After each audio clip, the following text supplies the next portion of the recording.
If we can get rid of the audio real quick. I now recognize Chief Wiggins for his opening statement.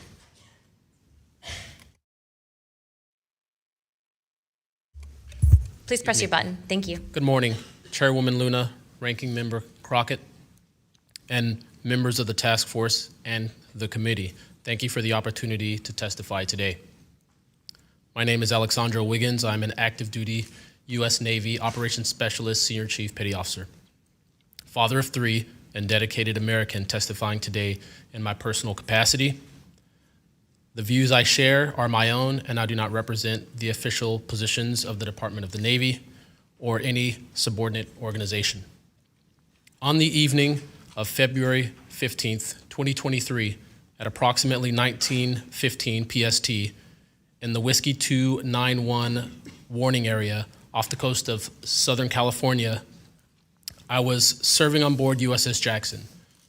During that period, I moved between the Interior Communications Center, ICC-1, and the bridge wing, correlating the sensor picture with visual observations, part of my routine responsibilities for surface and air picture management. What I observed and what our crew recorded was not consistent with conventional aircraft or drones as they appear on our system. A self-luminous tic-tac shaped object emerged from the ocean before linking up with 3 other similar objects. The 4 then disappeared simultaneously with a high synchronized, near instantaneous acceleration. I observed no sonic boom and no conventional propulsion signatures, no exhaust plume, no control surface articulation on the Sapphire image system. Shortly after the synchronized departure, radar tracks dropped.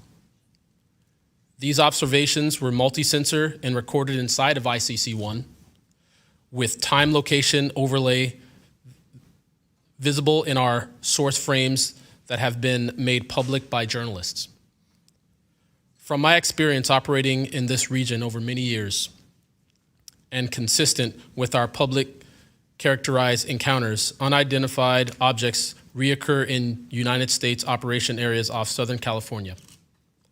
That fact alone does not tell us what they are, but it does argue the systematic stigma-free reporting and for the preservation of sensor data so analysts can evaluate safe and intelligence implications with rigor. I want to underscore 3 points for the task force and the committee. Aviation and maritime safety. When crews and watchstanders observe objects that maneuver or accelerate in ways that does not match known profiles and do so near our ships and aircraft, that is first and foremost a safety issue.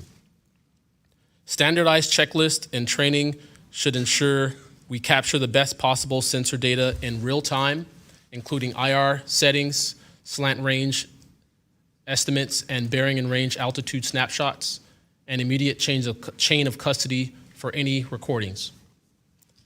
Reporting without stigma, protection without retribution. Sailors need to know that reporting UAP encounters will not harm their careers. Congress can help by reinforcing witness protection and by directing the relevant office to maintain confidential, destigmatized channels for service members who step forward with data. Declassification and transparency where possible. The task force declassification mission is directly relevant here.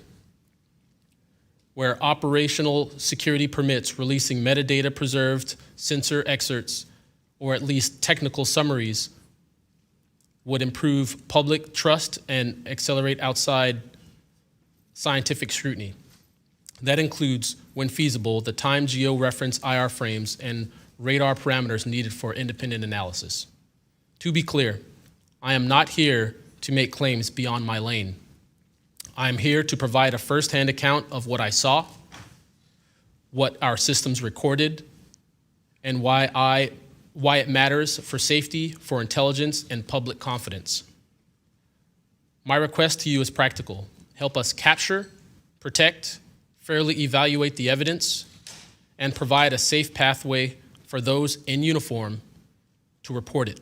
In closing, I want to thank the committee and the task force for holding this hearing and for placing this discussion in a forum where evidence can be examined carefully and openly.